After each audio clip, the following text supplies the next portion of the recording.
Friends, ಎಲ್ಲರೂ ಹೇಗಿದ್ದೀರಾ? ಎಲ್ಲರೂ ಚೆನ್ನಾಗಿದ್ದೀರಾ ಅಂತ ನಾನು ಭಾವಿಸ್ತೀನಿ. ನಾನು ಕೂಡ ಚೆನ್ನಾಗಿದ್ದೀನಿ.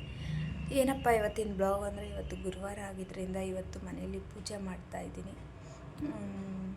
ಬೆಳಗ್ಗೆನೇ ಮಾಡಬೇಕಿತ್ತು, ಬೆಳಗ್ಗೆ ನಾನು ಮಾಡೋಕ್ಕಾಗಿಲ್ಲ.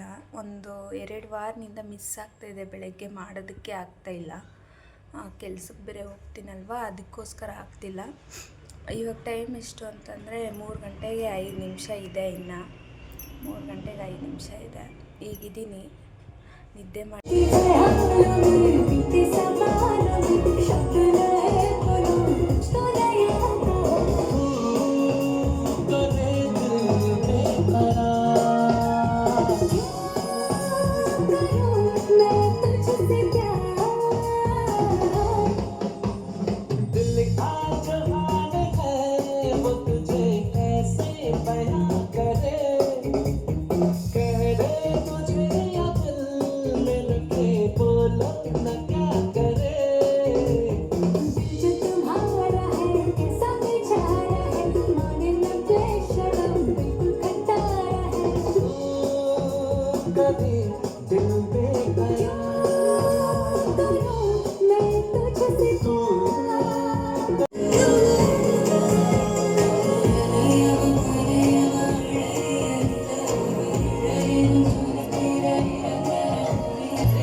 ನಮ್ಮ ಮನೇಲಿ ಪೂಜೆ ಆಗಿದೆ ನೋಡಿ. ಈ ಥರ ಮಾಡಿದ್ದೇನೆ ನಾನು ಪೂಜೆ. ನಮ್ಮ ಮನೇಲಿ ಯಾವಾಗೂ ವಾರನೂ ಅಷ್ಟೇ, ಗುರುವಾರದಲ್ಲೂ ಅಷ್ಟೇ ಹೀಗೆ ಮಾಡೋದು ನಾನು ಪೂಜೆ.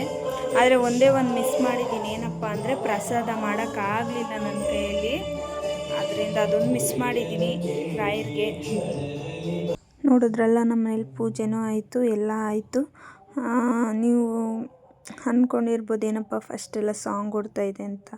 ನನಗೆ ಹಾಡಿಲ್ಲ ಅಂದರೆ ಕೆಲಸ ಮಾಡೋದಕ್ಕೆ ಬೋರ್ ಅನಿಸ್ತಾ ಇರುತ್ತೆ. ಹಾಡು ಏನಾನ ಇದ್ದರೆ ಸ್ವಲ್ಪ ಎನರ್ಜಿ ಬರ್ತಾ ಇರುತ್ತೆ ಫ್ರೆಂಡ್ಸ್. ಅದಕ್ಕೋಸ್ಕರ ನಾನು ಹಾಡು ಹಾಕ್ಕೊಂಡು ಕೆಲಸ ಮಾಡೋದು ಜಾಸ್ತಿ ಫ್ರೆಂಡ್ಸ್. ಹಾಗೆ ನಾನು ಪೂಜೆ ಎಲ್ಲ ಮುಗಿಸಾದ್ಮೇಲೆ ಇನ್ನೇನು ನಮ್ಮ ಯಜಮಾನ್ರು ಬರೋ ಸಮಯ ಆಯಿತು. ಆದರೆ ಮನೇಲಿ ನನ್ನ ಮಗ ಕೂಡ ಇರಲಿಲ್ಲ. ಯಾಕೆ ಅಂದರೆ ನಮ್ಮ ಅತ್ತೆ ಮನೆಗೆ ಹೋಗಿದ್ದ. ಅದರಿಂದ ನಾನೊಬ್ಬಳೇ ಇದ್ದಿತ್ತು ಮನೇಲಿ. ಕರ್ಕೊಂಬರ್ತಾರೆ ಇವಾಗ ಒಂದು ಅರ್ಧ ಅವರ್ ಆಗುತ್ತೆ ಇನ್ನು ಅವರು ಬರೋದು. ಆಮೇಲೆ ಬಂದಮೇಲೆ ಅವನು ಸಹ ವೀಡಿಯೋ ಮಾಡಿದ್ದೀನಿ. ಅವನಿಗೆ ಆವಾಗ ಕೇಳ್ತೀನಿ ನಾನು, ಮಮ್ಮಿ ಪಪ್ಪ ಬೇಡ ಅಂತ ಹೇಳ್ತಾನೆ. ಅವನು ಎಲ್ಲೋಗಿದ್ದ ಅಂದರೆ ನಮ್ಮ ಅತ್ತೆ ಅನ್ನಲ್ಲ. ಯಾಕೆ ಅಂದರೆ ಅತ್ತೆ ಅಂದರೆ ಎಲ್ಲರೂ ಯಜಮಾನವ್ರ ಅಮ್ಮ ಏನೋ ಅಂತ ಅಂದ್ಕೊತಾರೆ. ನಿಜವಾಗ್ಲೂ ಯಜಮಾನವ್ರ ಅಮ್ಮ ಅಲ್ಲ.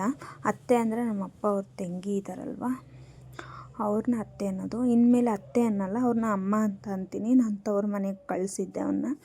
ಅಲ್ಲಿ ಅವನು ಹೋದರೆ ಅವ್ನಿಗೆ ಇಲ್ಲಿಗೆ ಬರೋಕ್ಕೆ ಮನಸ್ಸೇ ಇರೋಲ್ಲ. ಅಷ್ಟು ಚೆನ್ನಾಗಿ ನೋಡ್ಕೊತಾರೆ ಅವರು ನಮ್ಮನ್ನು, ನನ್ನ ಮಗನ. ಅದನ್ನ ಕೇಳ್ತಾ ಇದ್ದೆ, ಅವ್ನು ಹತ್ಕೊಂಬಿಟ್ಟ. ಇನ್ಮೇಲೆ ನೀನು ಕಳಿಸಲ್ಲ ಅಂತ ಇದ್ದರೆ ಹತ್ಕೊಂಬಿಟ್ಟ. ಅವರಂದರೆ ಅಷ್ಟು ಇಷ್ಟ. ಹಾಗೆ ಅಡುಗೆ ಮಾಡಬೇಕಿತ್ತಲ್ವ ನಾನು. ಸರಿ, ಇನ್ನು ಅಡುಗೆ ಮಾಡೋಣ ಅಂತೇಳಿ ಇದು ಮಾಡ್ತಾಯಿದ್ದೆ. ಅಡುಗೆನೂ ಮಾಡಿದೆ. ಅಷ್ಟೊತ್ತಿಗೆ ನಮ್ಮ ಯಜಮಾನ್ರು ಸಹ ಬಂದಿದ್ದರು.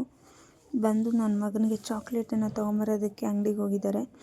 ಬಾ ವಿಡಿಯೋ ಮಾಡ್ತಾಯಿದ್ದೀನಿ ಬಾ ಅಂದರೆ ಅವ್ನು ಬಂದೇ ಇಲ್ಲ.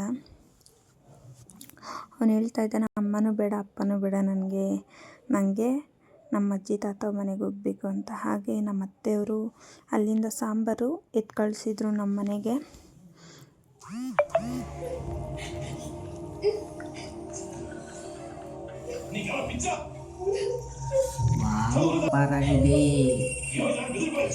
ಹೇಳು, ಹೆಂಗಾಯ್ತು ಚೆನ್ನಿ? ಹೇಳು, ಟೇಸ್ಟ್ ಹೆಂಗಿದೆ? ಚೆನ್ನಾಗಿದೆಯಾ?